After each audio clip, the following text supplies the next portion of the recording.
আসসালামু আলাইকুম, কি অবস্থা, কেমন আছেন সবাই? তো অনেকদিন পরে আমাদের আবার মুরগির ফার্মটা আবার নতুন করে চালু করতেছি। অনেকদিন পরে বলতে প্রায় 2-3 মাস পরে।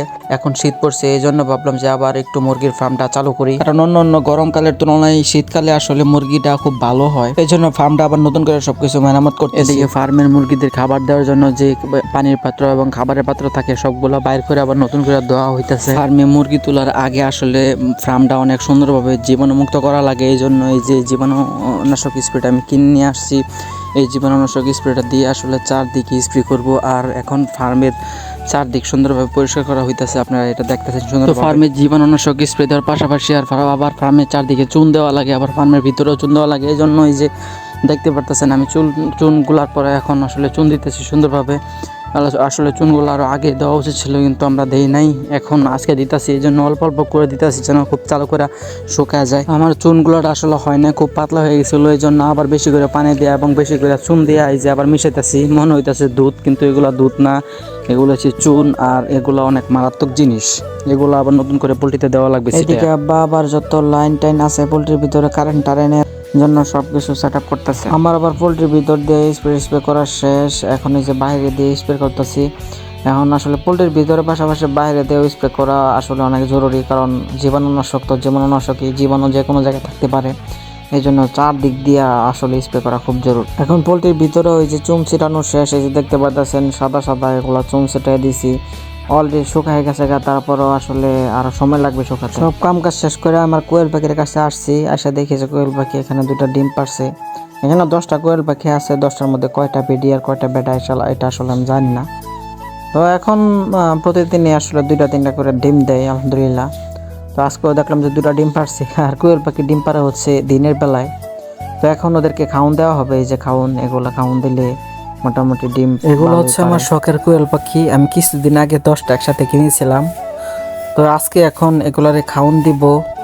এগুলারে আমি এই যে মুরগির যে মোডা ফিট ব্রয়লারের এগুলা খাওয়াই। তো এই ব্রয়লারের ফিটগুলা ভালোই খায়, এগুলা খাওয়াইলে নাকি পাখি ডিম দিবে। এই যে ফিটগুলা মোটামুটি অনেক বড় দেখতে পারতেছেন। আসলে পাখি যেহেতু মোটামুটি বড় হয়েছে, এই জন্য এগুলা বড় ফিট খাওয়ানোই ভালো। যাই হোক, এই যে এদিকে মোটামুটি মুরগির খাবারের পানির পাত্র এবং খাবারের পাত্র এগুলা ধোয়া শেষ, আর এগুলাও স্প্রে করতেছি এখন আমি। তো এগুলো আসলে স্প্রে করা জরুরি, কারণ জীবাণু তো এগুলাতেও থাকতে পারে। তো আসলে এগুলা প্রতি বেসে এগুলো স্প্রে করতে হয়, সুন্দর করে ধুইতে হয়।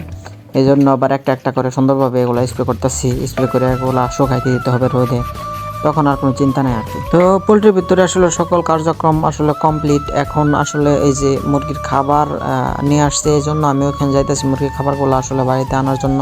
তো এখানে আসলে 11টা খাবার আছে, এখন আসলে 11টা খাবারই যথেষ্ট প্রথম অবস্থায়। তো আস্তে আস্তে সবগুলো আনা হয়।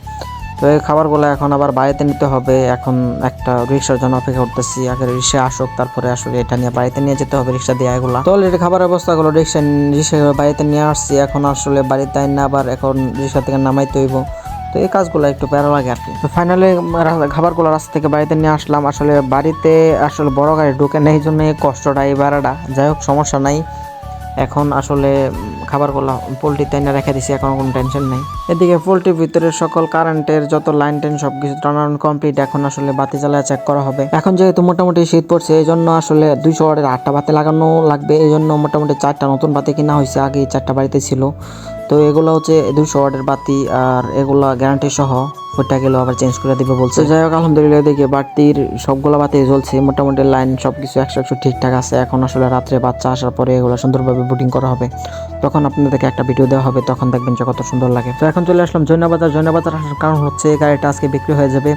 তো কাস্টমারকে দেওয়ার আগে এই গাড়িটায় যত টুকটাক সমস্যা আছে সব সমস্যা আমি সমাধান করে দিতেছি, যেন সে নিয়ে কোনো ভোগান্তিতে না পড়ে। এমনি তো এই গাড়িতে কোনো সমস্যা নেই, আশা করি সে নিয়ে চালিয়ে অনেক মজা পাবে। তো ফাইনালি বাইকটা সেল হয়ে গেল, আর অনেক অনেক শুভকামনা রইল প্রিয় বাইকটির জন্য। এখন আমি যেতেছি মানবচর রাস্তা আমার একটু কাজ আছে, এই জন্য যাওয়া লাগতেছে ইমার্জেন্সি, একটা পার্স কিনতে হবে মানবচর রাস্তা দোকান থেকে। তো এখন আসা পড়ছি মোটরসাইকেলের পার্সের দোকানে। এই যে আমার পুরনো বাইকের তেলের চাবিটা নষ্ট হয়ে গেছে, এখন এই যে নতুন একটা তেলের চাবি নিলাম। তো এটা আসলে নিয়ে এখন লাগাতে হবে। রাতে আসলে আর ভিডিও করা হয় না, কারণ অনেক রাত হয়ে গেছিল, এই জন্য এখন চলে আসে বাড়িতে পরের দিন সকালের ভিডিওটা। তো আজকে ভিডিওটা এই পর্যন্ত থাক, দেখা হবে পরের কোনো ভিডিওতে। সবাই ভালো থাকবেন, আল্লাহ হাফিজ।